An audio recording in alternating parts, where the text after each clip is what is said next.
The project swept under the rug, visibilizing New York City undocumented housekeepers, was born out of conversations I had with my mom over the past year. She herself has been a housekeeper since 1994 when she immigrated from Mexico to New York. Over the past year, she came down with COVID.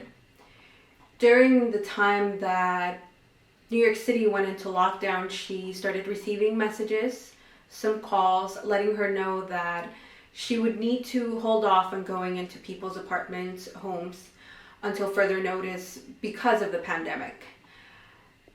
From other employers, she was ghosted. Some of them never contacted her, never gave her any sort of compensation for the time she'd been working for them.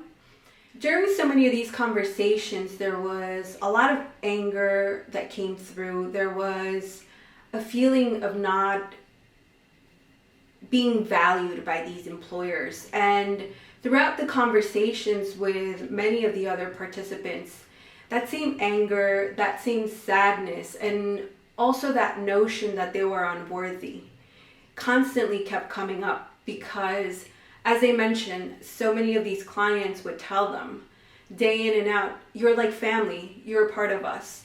But when the pandemic hit, they abandoned them. They abandoned them financially, they abandoned them of all sorts of support. And it wasn't just the employers, it was also the city, the state, that abandoned these women to their own.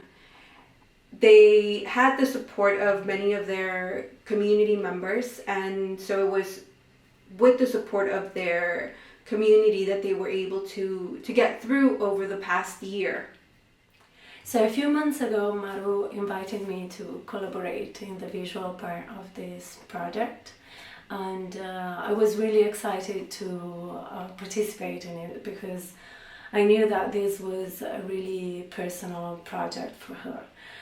So the beginning of the project was really challenging because it was difficult to gain the trust of the women we were contacting to participate. Most of them are undocumented, so they were afraid to expose themselves, and we actually had some attrition because of this.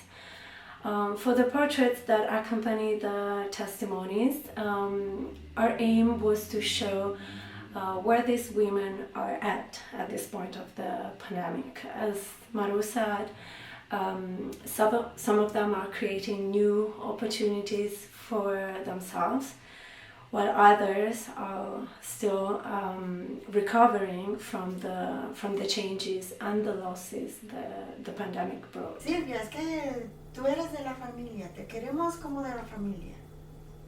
Y yo nunca creí eso. Porque la verdad que ninguna persona que llegue a trabajar que digan que la quieren como familia, es verdad. Eso es mentira. Porque dicen que la quieren mientras la necesitan, mientras les está sirviendo, mientras les está haciendo todo. Después se acabó todo. Siempre decimos, esto es para los gastos, esto es para cualquier emergencia. Siempre tuvimos presente que podía haber una emergencia. Entonces teníamos un ahorro ahí y con eso fue lo que nos sostuvimos. Que pues al final de cuentas, al cabo de este año, pues acabó, ¿no? Tuvimos que empezar a buscar cómo sostenernos. En cuanto a la ciudad, nosotros aplicamos para la renta, la supuesta ayuda que estaban dando para la renta. Nunca recibimos ningún mensaje o una respuesta a decirnos son aceptados o no son aceptados. No supimos qué pasó con esa aplicación. O sea, yo ya no tengo miedo ahorita. Y no es cualquier persona, porque eran ejecutivos y trabajaban en bancos y tienen muy buenos trabajos. O sea, que miedo yo ya no tengo, porque se los puedo decir a ellos. Y debería de haber una como ley de que yo sé que no tenemos papeles, pero como una ley que al menos por los años que tenemos de haber trabajado con ellos, que nos recompensaran con algo. Porque yo creo que nos los merecemos, ¿no?